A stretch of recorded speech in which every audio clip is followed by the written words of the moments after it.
Hello दोस्तों, Colgate Palmolive का result आ चुका है और इसका Q4 का जो नेट प्रॉफिट है वो 54% से भी ज़्यादा बढ़ गया है और अब इसका Q4 का जो नेट प्रॉफिट है वो 314 करोड़ हो गया है। पिछले साल की बात करें, Q4 का नेट प्रॉफिट जो था वो 204 करोड़ था और इस साल का जो Q4 का नेट प्रॉफिट है उसका 314 करोड़ आया है। काफ़ी अच्छा रिजल्ट आया है कोलगेट पाल्मोलिव का। अब एक बार हम लोग इसके एनुअल रिजल्ट के बारे में भी हम लोग देखेंगे कि पिछले 10 साल में इसने हर साल कितने कितने नेट प्रॉफिट बनाए हैं, उस पर भी एक बार हम लोग गौर करेंगे। तो चलिए चलते हैं। कोलगेट पाल्मोलिव का जो 2021 का जो नेट प्रॉफिट है वो 1035 करोड़ है, जबकि आप 2010 में देखेंगे, 10 साल पीछे जाएंगे तो इसका नेट प्रॉफिट सिर्फ 423 करोड़ था। तो इन 10 साल में इन्होंने अपना नेट प्रॉफिट जो है डबल से भी ज़्यादा बढ़ाया। बहुत ज़्यादा अच्छा तो नहीं कहेंगे, लेकिन 10 साल में इन्होंने अपना प्रॉफिट डबल से ज़्यादा बढ़ाया है, तो इन्वेस्टमेंट के लिहाज से काफ़ी अच्छा ये स्टॉक है और फंडामेंटली भी काफ़ी स्ट्रॉन्ग स्टॉक है। तो अगर इसकी सेल्स की हम बात करेंगे तो देखिए, इस साल इसका जो सेल्स था, फाइनल सेल्स था, वो 4841 करोड़ था और 10 साल पीछे जाएंगे तो इसका जो सेल्स था वो 1962 करोड़ के आसपास था। यानी कि इसने सेल्स में भी पिछले 10 साल में डबल से ज़्यादा की बढ़ोतरी की है। और जो इसकी ऑपरेटिंग प्रॉफिट है, यानी कि सेल्स के बाद जो एक्सपेंसेस आते हैं उसके बाद जो प्रॉफिट निकल के आता है, ऑपरेटिंग प्रॉफिट की अगर हम बात करें तो 2010 में इसका ऑपरेटिंग प्रॉफिट 425 करोड़ था और 2021 में 10 साल के बाद हम देखते हैं तो इसका ऑपरेटिंग प्रॉफिट 1510 करोड़ का है। तो ऑपरेटिंग प्रॉफिट में करीब 3 गुना से भी ज़्यादा का जंप देखने को मिला है पिछले 10 सालों में।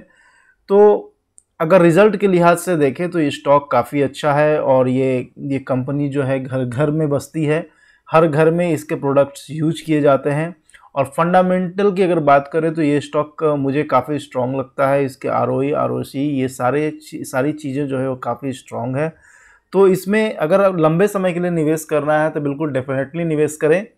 और चलिए अब इसके चार्ट पर हम लोग चलते हैं और वहाँ से हम इसके लेवल्स के बारे में जानेंगे, क्योंकि अगर लंबे समय के लिए निवेश करना है तो किसी भी प्राइस पर हम एंट्री कर सकते हैं और लंबे समय के लिए निवेश कर सकते हैं। लेकिन शॉर्ट टर्म की अगर बात करें तो थोड़ी टारगेट और थोड़ी लेवल्स की जानकारी होनी बहुत ज़रूरी है एंट्री करने के लिए। तो चलिए हम कोलगेट पाल्मोलिव के चार्ट पर चलेंगे। दोस्तों, ये कोलगेट पाल्मोलिव का चार्ट यहाँ पर खुला हुआ है और यहाँ पर कुछ लेवल्स मैंने पहले से ही प्लॉट कर रखे हैं ताकि आपका और हमारा समय बच सके। तो यहाँ पर जो लेवल्स दिख रहे हैं, ये जो थर्ड वाली जो लाइन है, ये बहुत ही अहम लाइन है कोलगेट पाल्मोलिव के लिए। अगर कोई बंदा लंबे समय के लिए इन्वेस्टेड है, ये सोच करके इसमें एंट्री कर चुका है कि हमें अब 10 साल 15 साल के लिए इसमें बने रहना है, तो ये वाली लाइन बहुत अहम लाइन है। और इस लाइन का जो नंबर है, जो प्राइस है, वो है 1078 के आसपास। तो राउंड फिगर में अगर मान के चलें तो 1000 के नीचे जो है कोलगेट पाल्मोलिव के लिए जाना करीब करीब नामुमकिन सा है। लेकिन ऐसा नहीं है कि इसके नीचे नहीं जाएगा जब गिरावट आएगी, बहुत ज़्यादा सप्लाई बढ़ जाएगी तो और डिमांड घट जाएगा तो ये स्टॉक इसके नीचे भी जाएगा। लेकिन बिल्कुल ये जो लेवल है ना, इस लेवल के नीचे जाना बिल्कुल नामुमकिन सा इस स्टॉक के लिए। इस लेवल के नीचे बहुत कम चांसेस है, बहुत कम पॉसिबिलिटी है कि इस लेवल के नीचे ये स्टॉक जाएगा। ये मैं यहाँ ट्रेडिंग के लिहाज से बता रहा हूँ।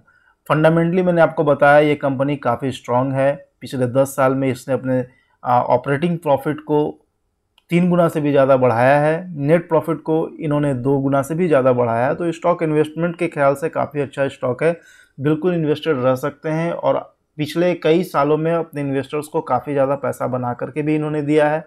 लेकिन हम यहाँ कुछ लेवल्स की बात कर रहे हैं कि हमारे और आपके जैसे बहुत सारे ऐसे ट्रेडर भी हैं जो शॉर्ट टर्म ट्रेडिंग करते हैं और शॉर्ट टर्म ट्रेडिंग से अच्छा खासा मुनाफा घर ले जाते हैं। तो इसलिए यहाँ हम लेवल्स निकाल करके बता रहे हैं कि हमारे कुछ व्यूअर्स जो हैं वो शॉर्ट टर्म ट्रेडर भी हैं। तो यहाँ पर हमने देखा कि ये जो नीचे वाला लाइन है 1078 का जो प्राइस यहाँ पर हमें दिख रहा है कि ये लाइन बहुत अहम लाइन है इस स्टॉक के लिए। ये बहुत अहम सपोर्ट है इस स्टॉक के लिए। इसके नीचे जाना तो बिल्कुल बहुत कम पॉसिबिलिटी है इसके नीचे जाने की इस स्टॉक की। तो और दूसरा जो आप लाइन यहाँ पर देख रहे हैं, ये स्टॉक इसके नीचे जा सकता था बट इसके नीचे गया नहीं। इसके नीचे आप देखेंगे कि ये स्टॉक का जो इस लेवल का जो प्राइस है वो 1356 रुपये के आसपास है और इसके नीचे स्टॉक नहीं गया है। 2020 में ही गया था, लेकिन बार बार ये स्टॉक जो है इस जगह से मूव करता रहा ऊपर की तरफ। बार बार यहाँ पर डिमांड आती रही, बार बार इन्वेस्टर यहाँ आते रहे, ट्रेडर आते रहे और इस स्टॉक को हमेशा पुश अप करने की कोशिश करते रहे।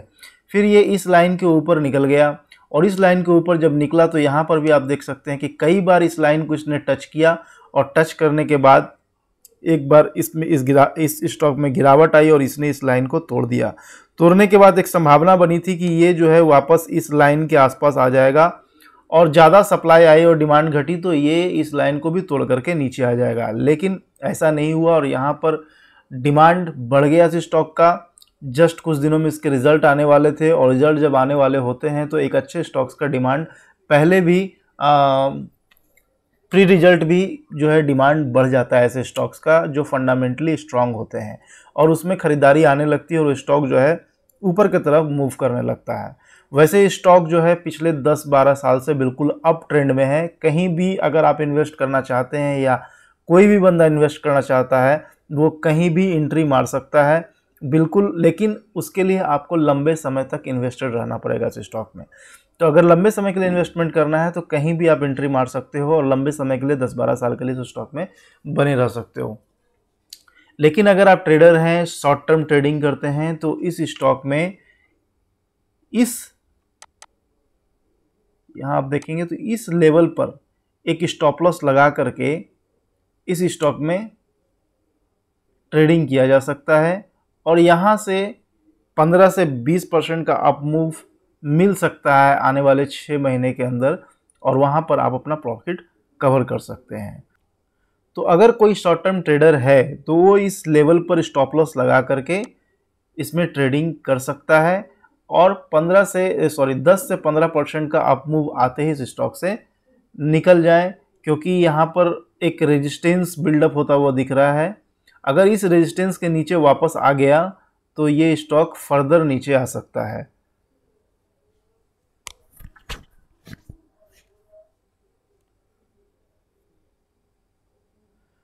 तो ये था मेरा कोलगेट पाल्मोलिव के चार्ट पर थोड़ा सा टेक्निकल एनालिसिस। आशा करता हूँ कि आपको मेरा वीडियो पसंद आया होगा और ऐसे ही वीडियो के साथ जल्द फिर एक नया वीडियो लेकर के मैं आऊँगा। तब तक के लिए आप मार्केट में बने रहे, अच्छे ट्रेड लें, प्रॉफिटेबल ट्रेड लें और मेरे तरफ से आपको ऑल द बेस्ट।